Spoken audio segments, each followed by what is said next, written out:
नमस्कार दोस्तों, खाटू श्याम परिवार में आप सभी का एक बार फिर से स्वागत है। दोस्तों, आज हम जानेंगे तुलसी विवाह पौराणिक कथा के बारे में। तो चलिए जानते हैं। दोस्तों, एक बार शिव ने अपने तेज को समुद्र में फेंक दिया था। उससे एक महातेजस्वी बालक ने जन्म लिया। यह बालक आगे चलकर जालंधर के नाम से पराक्रमी दैत्य राजा बना। इसकी राजधानी का नाम जालंधर नगरी था। दैत्यराज कालनेमी की कन्या वृंदा का विवाह जालंधर से हुआ। जालंधर महाराक्षस था। अपनी सत्ता के मद में चूर उसने माता लक्ष्मी को पाने की कामना से युद्ध किया, परंतु समुद्र से ही उत्पन्न होने के कारण माता लक्ष्मी ने उसे अपने भाई के रूप में स्वीकार किया। वहां से पराजित होकर वह देवी पार्वती को पाने की लालसा से कैलाश पर्वत पर गया। भगवान देवाधिदेव शिव का ही रूप धरकर माता पार्वती के समीप गया, परंतु माँ ने अपने योग बल से उसे तुरंत पहचान लिया तथा वहां से अंतर्ध्यान हो गई। देवी पार्वती ने क्रुद्ध होकर सारा वृतांत भगवान विष्णु को सुनाया। जालंधर की पत्नी वृंदा अत्यंत पतिव्रता स्त्री थी।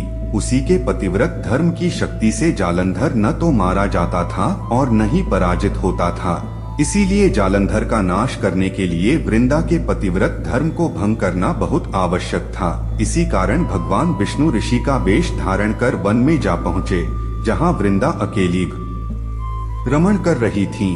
भगवान के साथ दो मायावी राक्षस भी थे, जिन्हें देखकर वृंदा भयभीत हो गई। ऋषि ने वृंदा के सामने पल में दोनों को भस्म कर दिया। उनकी शक्ति देखकर वृंदा ने कैलाश पर्वत पर महादेव के साथ युद्ध कर रहे अपने पति जालंधर के बारे में पूछा। ऋषि ने अपने माया जाल से दो वानर प्रकट किए। एक वानर के हाथ में जालंधर का सिर था तथा दूसरे के हाथ में धड़। अपने पति की यह दशा देखकर वृंदा मूर्छित होकर गिर पड़ी। होश में आने पर उन्होंने ऋषि रूपी भगवान से विनती की कि वह उसके पति को जीवित करें।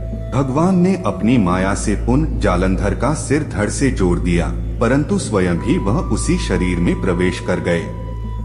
वृंदा को इस छल का तनिक भी आभास न हुआ। जालंधर बने भगवान के साथ वृंदा पतिव्रता का व्यवहार करने लगी, जिससे उसका सतीत्व भंग हो गया। ऐसा होते ही वृंदा का पति जालंधर युद्ध में हार गया। इस सारी लीला का जब वृंदा को पता चला तो उसने क्रुद्ध होकर भगवान विष्णु को हृदयहीन शिला होने का श्राप दे दिया। अपने भक्त के श्राप को भगवान विष्णु ने स्वीकार किया और शालिग्राम पत्थर बन गए। सृष्टि के पालनकर्ता के पत्थर बन जाने से ब्रह्मांड में असंतुलन की स्थिति हो गई। यह देखकर सभी देवी देवताओं ने वृंदा से प्रार्थना की वह भगवान विष्णु को श्राप मुक्त कर दे। वृंदा ने भगवान विष्णु को श्राप मुक्त कर स्वयं आत्मदाह कर लिया। जहाँ वृंदा भस्म हुई वहाँ तुलसी का पौधा उगा। भगवान विष्णु ने वृंदा से कहा, हे वृंदा, तुम अपने सतीत्व के कारण मुझे लक्ष्मी से भी अधिक प्रिय हो गई हो। अब तुम तुलसी के रूप में सदा मेरे साथ रहोगी। तब से हर साल कार्तिक महीने के देवउठावनी एकादशी का दिन तुलसी विवाह के रूप में मनाया जाता है। जो मनुष्य भी मेरे शालिग्राम रूप के साथ तुलसी का विवाह करेगा, उसे इस लोक और परलोक में विपुल यश प्राप्त होगा। उसी दैत्य जालंधर की यह भूमि जलंधर नाम से विख्यात है। सती वृंदा का मंदिर मोहल्ला कोट किशनचंद में स्थित है।